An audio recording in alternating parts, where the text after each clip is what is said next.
You don't get out much anymore. No, I'm not allowed to. Tell me why not.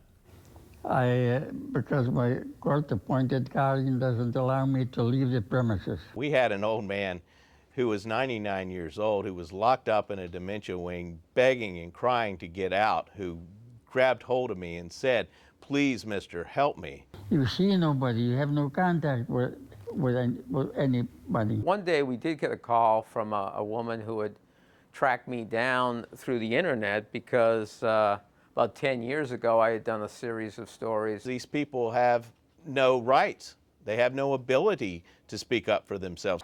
There's lots of things wrong, lots of things. The first time I met him, I knew this is a huge story. This is unbelievable. Our I-Team recently spoke to one of these wards who says he's been mistreated by the system and his complaints have been ignored by the court. He was being allowed out to go to church on Sundays, so we went over and talked with him. I was absolutely flabbergasted that anybody could think this guy was incompetent, especially someone with a medical degree. Got to be looked into. We knew from the beginning it wasn't going to just be one story. We knew we wanted to tell Willie's story, but we knew that Willie's story would open the door to what was a very big issue. We had no ability to speak to him, visit him. My father, of course, thought he was abandoned. Everything was sold for $295 to the same man court records show bought several Ward's possessions, including those of Reby Jimenez for $100.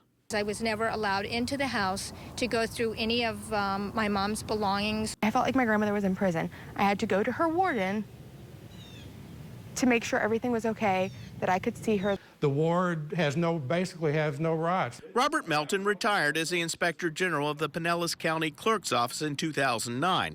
He was a critic of the Guardian program and set up an enhanced auditing process for guardianships during his 9 years there.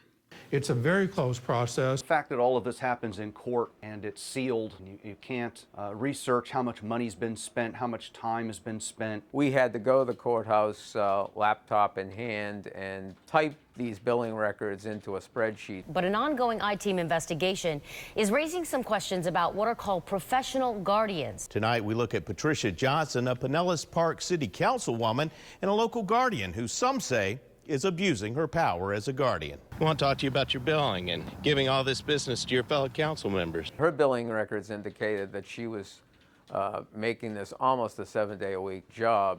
I followed her for quite some time, day after day, and it didn't seem like she had a whole lot to do. I took an oath, 27 years ago that I would not discuss my patients or my clients. After the I-Team began examining Willie's situation, Johnson, again with no explanation to Willie, moved her ward out of the lockdown unit. It's rare that you see such a direct impact that your work has. A man who the I-Team first reported was locked up in an Alzheimer's unit by his court-appointed guardian, despite evidence he didn't belong there, just had his rights restored by a judge. Weeks after Willie Burkow was released from Florida's guardianship program, our stories about him are getting the attention of lawmakers. The law that was passed after our series ran made some difference in that it gave the clerks of courts the ability to go in and audit these accounts. Willie's story is what prompted it. We heard the story and was just so compelling and really knew that we needed to do something.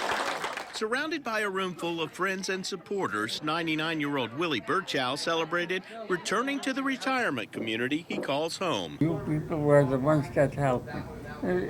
To me, you are a God-given gift.